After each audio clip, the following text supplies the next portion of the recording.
Welcome to Breaking Par with Bernard Sheridan, the golf podcast that interviews the best and brightest minds in the golf industry. Now, here's your host, Bernard Sheridan. Michelle, welcome to Breaking Par. Thanks so much for being with us today. Thank you for having me, and nice to finally meet you. Yeah, you too. So I know that, we see each other, follow each other in social media and watch each other's posts and things like that and like each other's posts. And I've been a big fan for a while and really love what you're doing in the game and thought you would be a great guest. So that's why we asked you to be on.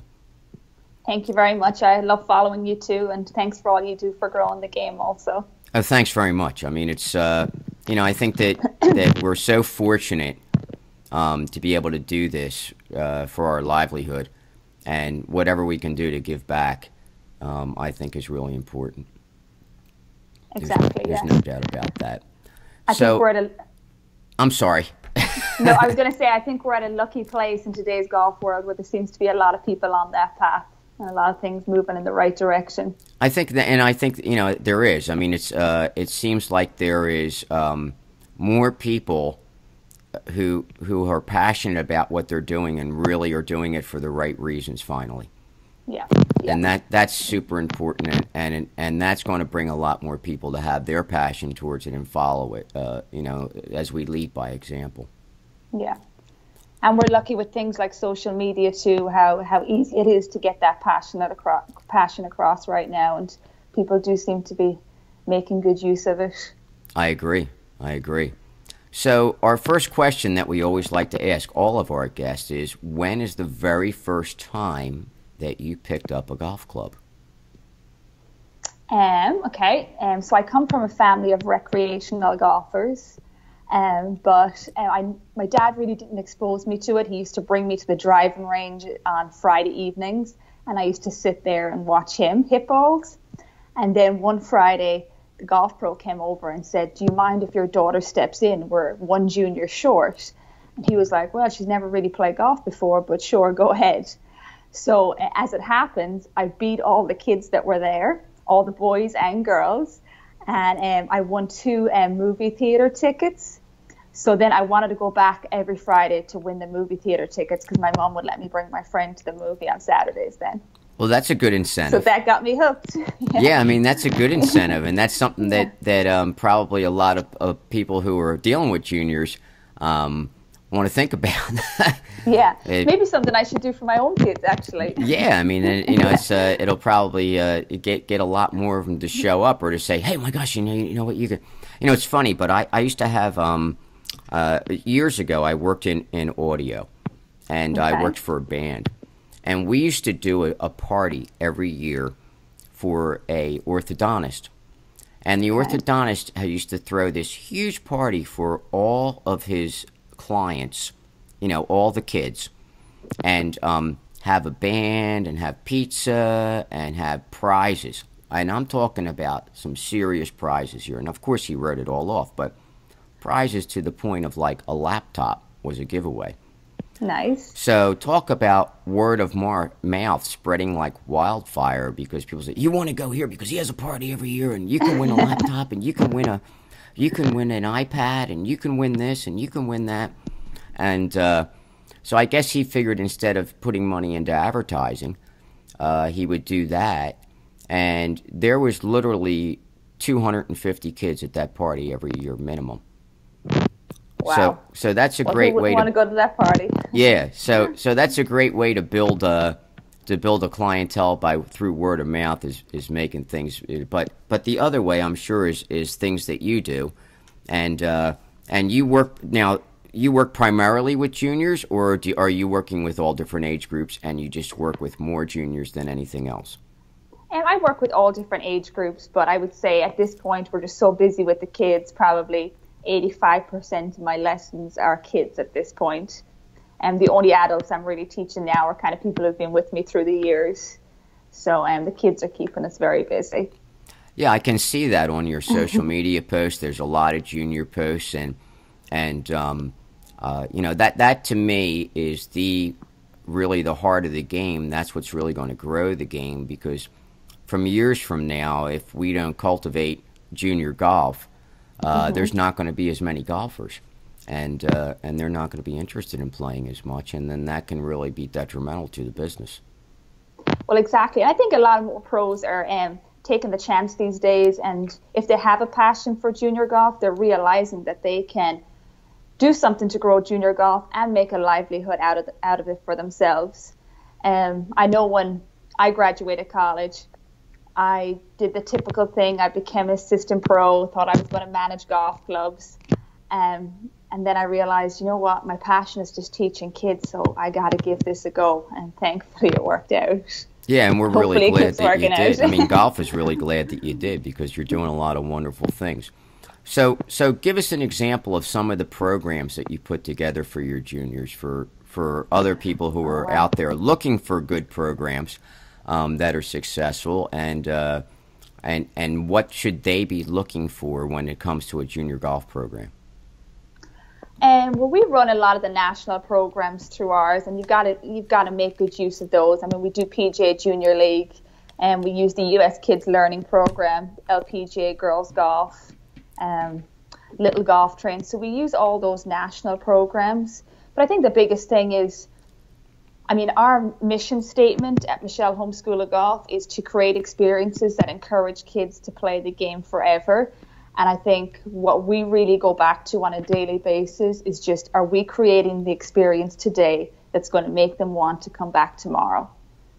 And I think we have generated some great golfers through our program, but I think we've really done that because, I mean, obviously we've got good coaches, but we've done that because the kids love coming back every single day. And then obviously they're working harder and the results are getting better. So give us a typical normal day of a junior golf program when they come in, and do you run your programs, like I'm sure you probably run them most of the time in the summer, but do you run things year round, or is it only seasonal? And no, is it a weekly program? Is it a long gauge program? Is it tell us about that. Well, we are open 12 months of the year. We're actually really excited. Last winter we opened an indoor facility. So we just got that. We kind of worked on that last winter. So this will be our first full winter using the indoor facility. So I'm really excited to see how that goes. I'm hoping that, now that the kids can work through the winter, we'll see some really good results in spring. They'll be ready to compete much earlier than normal. But everyone's on a different path, I guess. The one thing we do, once you come into our program, I sit down and have a meeting with parents and decide, okay, what does your kid want to get out of golf? At least and we obviously update these meetings every 6 months. But, everyone's on a different path. So some kids are in with us once a week. Some kids are in with us 4 times a week. Everyone's different. So now, is this like an ongoing program, so they can just drop in whenever they want, and then they kind of get a little bit of individual practice or a little bit of individualized instruction in that program, or is it the type of thing that they really have to sign up and be there for a certain amount of weeks? Or both. So if you want to come in, I guess what we do well is we have a lot of fun programs. So you can come in and you can do your golf camps, so you can do your girls' golf clinics just to see if you like golf. But then what we do is, I guess because we have so many juniors, we've been very fortunate now to where we can kind of separate maybe the ones who are just kind of in testing it out and the ones who are more serious about it. So all our private lesson kids, they have access to our group practices every week. So it's nice that we can group these kids according to their age and their ability. And I feel like that's been such an important thing for us, in that, if you're going to practice with these girls week in, week out, they have to be about your ability. They have to be, personality-wise, it has to click. So I think that's why we have such a good success rate with people coming back to our program. Now, are they doing, give us a typical practice session with them. So are they playing games? Are they competing in these in that time frame, or are they just working on certain specific skills? So let's say our more competitive golfers, they come in for their weekly private lessons, and they're going to work on their swing fundamentals or whatever they need to work on individually. But then once we get them into group practice with their friends and girls or boys who are of about the same ability as them, it's more of a structured practice then at that point than a lesson. And those practices are basically based around games and kind of self-learning, drills, that kind of thing. Right. So and with that, I'm sure that it makes it a lot more fun for them because they're having little competitions and they're who can win this, and I'm going to beat you this week and you beat me last week, and that's really what ups the fun factor, I would think, in the whole thing. Oh, for sure, especially with girls. I mean, they love that social side of it. Speaking of the social side of it, one of our biggest programs is probably our LPGA Girls Golf program. And we have anywhere from 35 to 70 girls coming in on a Friday evening. And the way we base that program is it is competition, but it's all team-based competition. So the girls are coming. They're maybe competing in girls golf on the run, where we divide the girls into teams and they race around the practice area to complete a series of golf challenges.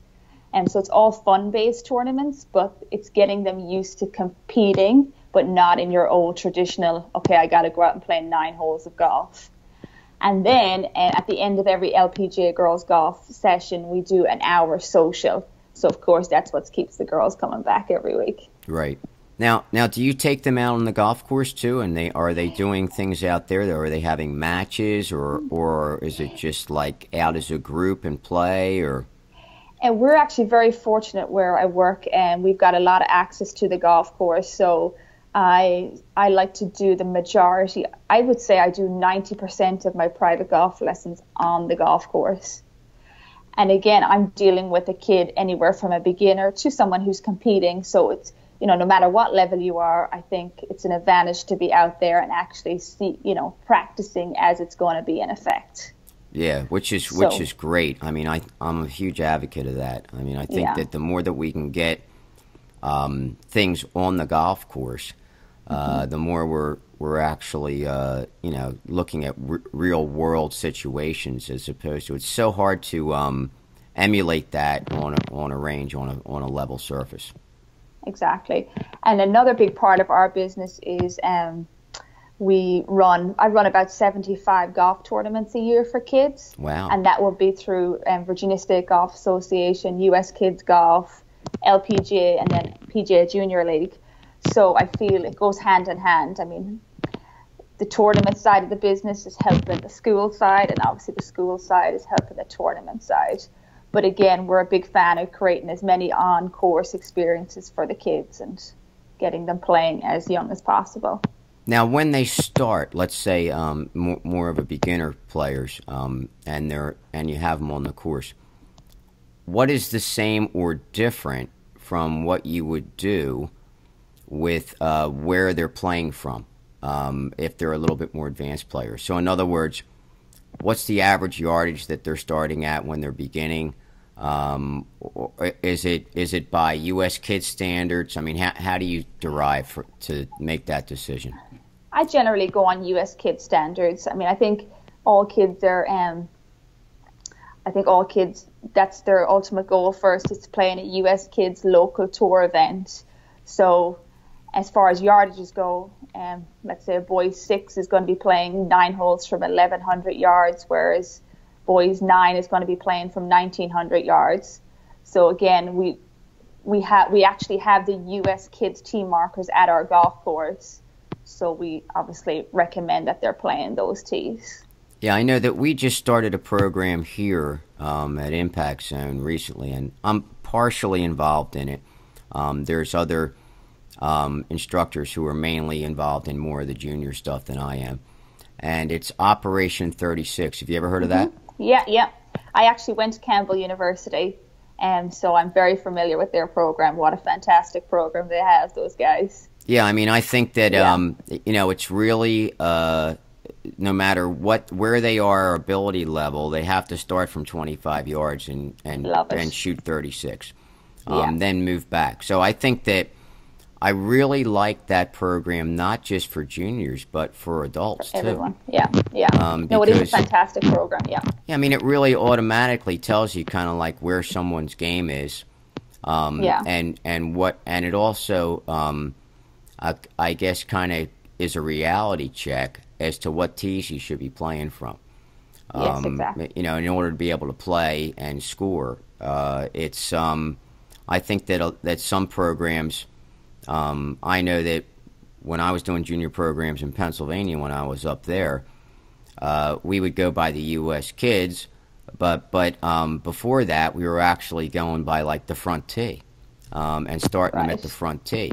And if we took the kids out onto the fairway and teed it up, they would get upset about that. They thought that they weren't getting the whole experience. Okay. But I think that through education, their juniors are starting to understand that they're playing a course that's to their ability level and to their size and age appropriate level, as opposed to where ladies play from, you know, from the front tee, or seniors play from, if they're even further up than the ladies' tees, depending upon the golf course, if they're playing from there. So, and that can be like some of the kids, they can't even make some of the forced carries and things like that. So it's just discouraging, and then they feel like they can't play golf. But I think U.S. kids, I'm not sure their exact measurements, but I don't know if you've ever been at Longleaf and Pinehurst. They're the home of U.S. kids. But they have a good system where, you know, if you hit the drive 100 yards, they recommend that you play from this tee. So I really like that system there. But I've noticed, too, even at our club, a lot more ladies and men even are starting to use the family tee. I think at first everyone was considering it a kid's tee, but I think now the word family is kind of getting around, so people are more inclined to use it. Yeah, I mean, I think that the biggest problem with a lot of adults is that, I mean, these adults that I find, is that they're playing from the wrong tee. Oh, I know. Like, I played college. That's why I went to Campbell University. I played college golf there. So, you know, I used to play the long distances. But if I go out now and someone asks me, do I want to play the ladies' tee? Definitely, you know. Oh yeah, I mean, I play. I mean, I'm 59, and I play like around a little over 6,000 yards. And I can shoot well from that distance. If I go back further, I don't have the length anymore that I had. You know, I'm not a kid anymore, and I know guys who are my age who are going to blue or to the tips, and then they're wondering why they're shooting 96. And it doesn't make it fun. I always call that the ego tee. Because it kind of feels like they boost their ego. But I think it's the opposite. If you play from a tee that's closer, you're boosting your ego because you're scoring. Yeah. I know that Jack Nicklaus used to, his first round of the year, before you know, the normal events would start, he would play a round of golf from the front tees. Oh, wow. Didn't know that. And he did that in order to boost his confidence in scoring. Right. And that really is, you know, I guess what it does is it allows you to know that you have it in you. You can shoot low scores. You can go low. And if you just continue to move back, then you know, if you can't go low, the further back you go, now it's starting to tell you where you should be. Right. And that's what I like about that Op 36. Yeah, they're definitely on to something big there, those guys. They've got a great program going. Yeah, I mean, and they put a lot of research into it. Yes, I mean, it's for many years they have researched this and have found that, and I know that we're having some great success. We're just out of the gate with it. We're not even finished the first, I want to say, 12, because it was like a 12-week program. We're not even finished the first 12 weeks yet. But with all the practice and the weekly programs and the matches, the kids are just having a blast, and I can really see it as becoming a very successful junior program. Brilliant. So tell us about exactly where you're located, and a little bit about what you have there. So our main location is in Chesapeake, Virginia, and I have that with Dan Shea. So I think last year we saw over 600 kids come through the door, so we have a pretty big operation there. And then my sister, who's also a teaching professional, she has our second location. It's in Virginia Beach, a much smaller location. She's a mommy to 2 little toddlers, so she's working part-time there, but she's offering our programs there as well. And then, of course, we're opening the indoor facility, so I'm excited to see how that goes this year. And what does that consist of exactly? So we just got a small warehouse, and we've got 2 simulators in there, another hitting area, and then we've got an upstairs area that's one big short game area. So it's not open full time. It's just there. It just serves the purpose that we need. When the weather's bad, it just means we don't have to cancel classes or lessons anymore, and we can just go on inside. Yeah, I mean, and that's great. And I've always been involved in some way with an indoor facility. Yeah. When I first got into the business, I actually purchased an existing indoor facility that was like 12,000 square feet. And then I also then from there I moved to a little bit smaller space, 10,000 square feet. And then again, I moved down to a little bit smaller space just because of the cost factors. Right. And then I ended up here in Florida. And now even in Florida, we have an indoor space that has a couple of teaching bays. We're putting in a few simulators now. We have a sand putt lab, a little short game area. Lovely. And it works out pretty good. And you would not think that an indoor facility would get that much use in Florida, but in the summer it gets pretty hot, and people would much rather take their lessons and look at what they're doing in air-conditioned comfort as opposed to a 90-some degrees, in the summer heat. I can't blame them. We had a little bit of that this summer too, and we're just on the really hot days here in Virginia, we headed inside to take a break from it. That was nice. Yeah, that's good. I mean, it gives them a breather, and still be able to continue to do what they want to do, and play little games or just basically take their lesson, exactly. Which is nice. So I noticed just a little tiny accent in your.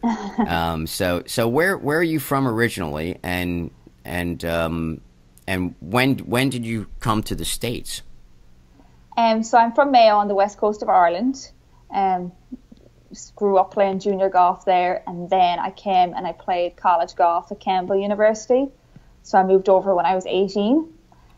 Swore I would always move back, but got into the golf business once I graduated and haven't looked back. Well, actually, I do go back quite a lot. I usually spend my winters there. So I usually spend 9 months here every year and then 3 months at home in winter. But I guess now that I have the indoor facility, my winters in Ireland are going to be cut short. Yeah. And then my sister followed me over. My sister is 5 years younger than me, and she came behind me and played golf for Old Dominion University. And now, obviously, we work together, so that's been nice. Yeah, well, that's nice that you have your sister here, too. Yes, yeah. So that you feel like family is in both Family's spots. Here. And that's nice. So how do you like it in the States as comparison to Ireland? I love it here. I definitely love living over here. I think the weather obviously is the biggest factor. Would I love to do this in Ireland? Maybe not. But I'm very grateful for all the opportunities I've had over here through the LPGA and US Kids Golf. But I definitely miss home, and I'm glad I get to go home so often. Yeah, I mean that's nice, and I've always wanted to go to Ireland. You got to go. Prettiest country in the world. Yeah, I've heard a lot of great things about it, and everybody I know who has been there, and I have a lot of relatives back there. But I just I've never had the I guess either the time or the opportunity to go. But I always said to my son that when he turned 21 that maybe we would go. How old is he now? He's 20. 20. All right, you got to go next year. So we'll see what happens. And hopefully, if I can do it, then I will. I didn't promise him that, but I did suggest it. I thought that would be a good excuse to go. Because I said, wouldn't it be nice to spend your 21st birthday in the Guinness factory? Exactly. And nobody ever goes to Ireland once, so you'll definitely go back after your first trip. Yeah, I've heard some great things about it. So for people who want to get in touch with you and find out either to take lessons with you who are in the area or get involved in the junior programs that you offer, what is the best way for them to do that? Well, I can obviously give you my email address and phone number, but we are quite big on social media, so that might be the easiest way. And we do have a Facebook page, Michelle Holmes School of Golf, an Instagram page, Michelle Holmes Golf, and we're also on Twitter at mholmesgolf. Great. Well, look, keep up the great work. You're an inspiration Thank you so much. to a lot of us out here. It's really growing the game, and God bless the Irish. That's all that I can say. Thank you. They're near and dear to my heart. My father's Irish, and so I'm only half Irish, but it's still a big part of my heart. And well, I hope you get to go next year, and if you need help planning a trip, I'd be glad to help you. Oh, I would love to do that. I would love to do that. So until we meet again, do your best to keep it in the short grass. And thank you. And thanks again for being on. Thank you very much. Bye bye. Bye bye.